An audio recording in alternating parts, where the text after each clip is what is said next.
वाजिज़ नाज़रीन अस्सलाम वालेकुम दोस्तों, हम इस नई टेक्नोलॉजी की दुनिया में आपका वेलकम करते हैं। इस वीडियो में हम आपको बताने जा रहे हैं कि आखिर टेनिस बॉल को कैसे बनाया जाता है और एडवांस मशीन्स की मदद से कलरफुल पेंसिल को बनाकर मार्केट तक कैसे भेजा जाता है। साथ ही साथ स्पोर्ट्स शूज की प्रोसेस भी दिखाएंगे, जिन्हें देखकर आप पूरी तरह से हैरान रह जाएंगे। तो चलिए दोस्तों, वीडियो को शुरू करते हैं। नंबर 1 पर है टेनिस बॉल मैन्युफैक्चरिंग। दोस्तों, अगर टेनिस बॉल मजबूत ना हो तो खेल का मजा ही नहीं आता।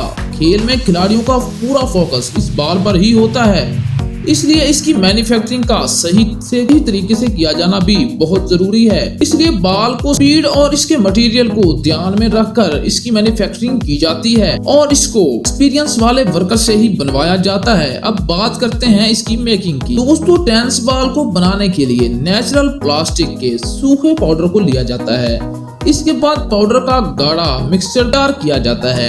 इसको बनाने के लिए कई घंटे लग जाते हैं। एक मशीन की हेल्प से लचकदार रबड़ के छोटे छोटे पीसेस बनाए जाते हैं और इन पीसेस को इस मोल्डिंग मशीन की हेल्प से इनको आधी बॉल की शेप दी जाती है और फिर इस कटिंग मशीन से इनको काट लिया जाता है। इनके लिए इनके ऊपर एक ग्लू चिपका दिया जाता है ताकि इनके आधे आधे टुकड़ों को जोड़कर पूरी बॉल बनाई जा सके। बॉल के टुकड़ों को जोड़ने के लिए एक कटिंग मशीन में बने खांचों में इनको डाला जाता है ताकि जो ग्लू इनके ऊपर लगाया गया था वो अच्छी तरह से फिट होकर इनको आपस में चिपका दे। बात लगभग बनकर तैयार हो चुकी है। इसकी बारी आती है दोस्तों इन बॉल पर कलर की कोटिंग लगाने की।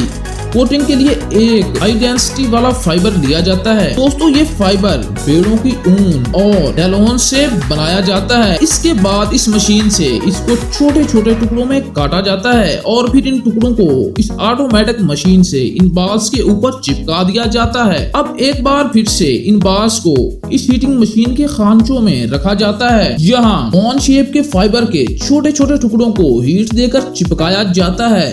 इसके बाद दोस्तों इनकी बाल्स को इस मशीन में डालकर कुछ देर हिलाया जाता है और फिर इस कंपनी की प्रिंटिंग छापी जाती है। और दोस्तों अब इन बाल्स की पैकिंग की जाती है। पैकिंग के लिए इन बोतलों को स्पेशल रूप से बनाया जाता है और फिर इस ऑटोमेटिक मशीन की मदद से इन बाल्स को इनके बॉटल्स में डाल दिया जाता है। इसके बाद इनकी पैकिंग कर दी जाती है। नंबर 2 पर है नोटबुक मेकिंग प्रोसेस। दोस्तों, पढ़ाई में कॉपी की बहुत ही जरूरत होती है। मुल्क में पढ़ रहे बच्चों को रोजाना कॉपियों और किताबों की जरूरत होती है।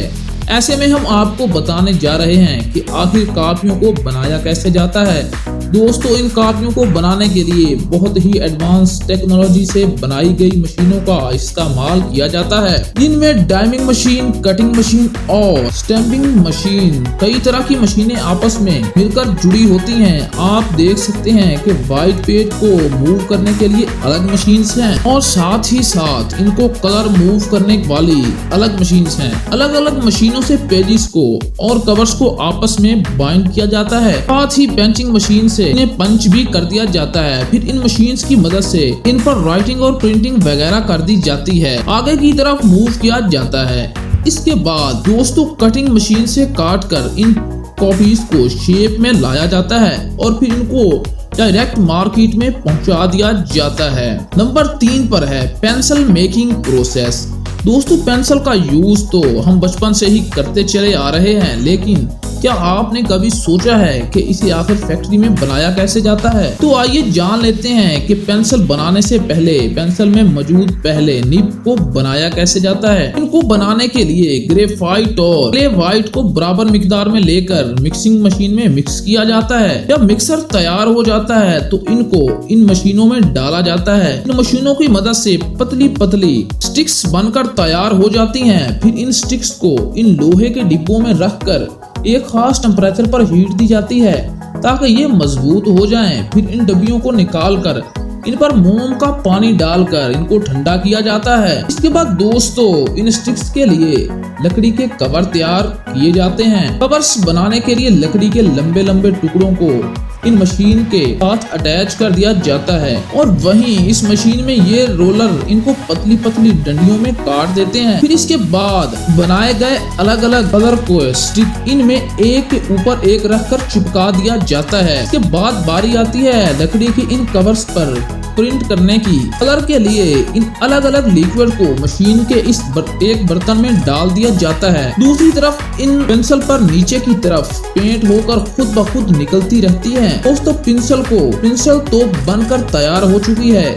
अब इस पर कंपनी की स्टैंपिंग और प्रिंटिंग की जाती है। इसके फौरन बाद इनको सूखने के लिए ड्राइंग रूम में रखा जाता है। इसके बाद दोस्तों बारी आती है इन पेंसिल की फिनिशिंग से पहले इनकी टेस्टिंग की जाती है। पेंसिल कमजोर तो नहीं है, इनको शार्प करके इन पर लगभग 2.5 किलो वजन डाला जाता है। टेस्टिंग के बाद ये मार्केट जाने के लिए तैयार हो जाती है, इसलिए इनकी पैकिंग कर दी जाती है। और लास्ट नंबर पर है स्पोर्ट्स शूज मैन्युफैक्चरिंग। दोस्तों स्पोर्ट्स शूज को बनाने के लिए सबसे पहले इनका डिजाइन तैयार किया जाता है। फिर इन जूतों जैसे लगने वाले सांचों में इनको रखा जाता है, जिससे इन पर प्लास्टिक की शीट्स को चिपकाया जाता है और फिर आगे की तरफ दूसरी मशीन से इन पर एक मोटी सोल चिपका दी जाती है। दोस्तों इन शूज के नीचे की ग्रिप बनाने के लिए एक खास लिक्विड को इन सांचों में डाला जाता है और वो कुछ ही देर में सूख जाते हैं और इस मशीन की शक्ल जो आप देख रहे हैं